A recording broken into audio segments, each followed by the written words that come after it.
Disons, n'en déplaise aux prophètes de malheur qui prédisent la fin du livre, pour l'instant, la numérisation du livre se présente comme une évolution et pas exactement comme une révolution.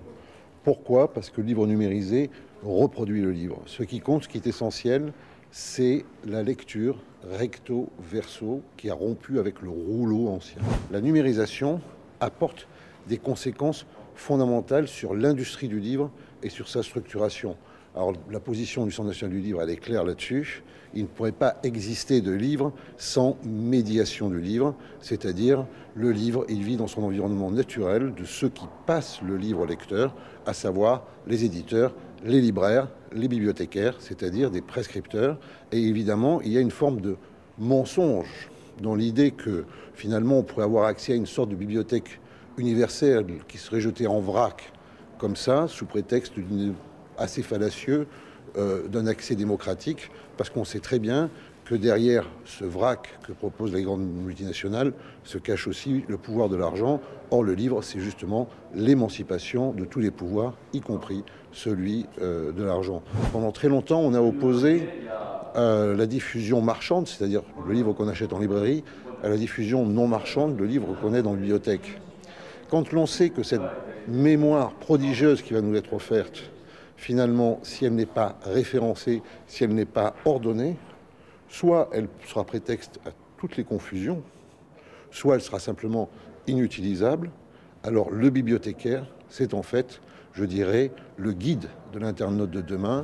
Pour la BNF, qui est une institution patrimoniale, la numérisation représente une chance extraordinaire de faire connaître le patrimoine qu'elle détient depuis des siècles par le biais de l'Internet. Donc c'est le sens de notre bibliothèque numérique, Gallica, qui donne accès à aujourd'hui plus d'1,5 million de documents divers. Alors, il s'agit là de documents qui sont anciens, enfin antérieurs au XXe siècle, et donc qui ne sont plus protégés par le droit d'auteur, qui sont dans le domaine public. Il y a plusieurs étages, si j'ose dire, dans une bibliothèque. Il y a un lieu physique, il y a toujours un lieu physique, même lorsqu'on est dans le domaine virtuel, parce que les données numériques doivent être stockées, conservées, c'est tout un problème. Mais nous restons une bibliothèque physique, d'abord parce que le patrimoine que nous avons accumulé depuis 4 ou 5 siècles, lui, continue d'exister sous forme physique.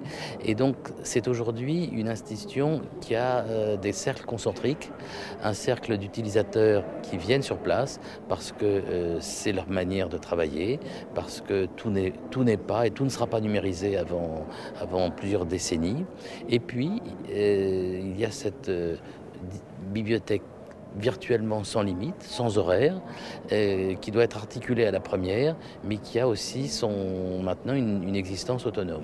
Le problème qu'on a aujourd'hui, c'est qu'effectivement, la lecture est en train de changer. Elle devient sporadique, informative, elle devient instantanée.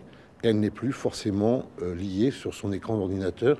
On peut lire ses mails, écouter de la musique, avoir accès à un journal dans le même temps. Et c'est cette diffraction du sujet qui est beaucoup plus inquiétante, au fond, que la mutation technique elle-même. Encore une fois, ne sacralisons pas le livre. Derrière le discours de la sacralité du livre, il y a souvent le fait qu'en fait, on ne lit pas. Donc lisons les livres sous quelque forme que ce soit.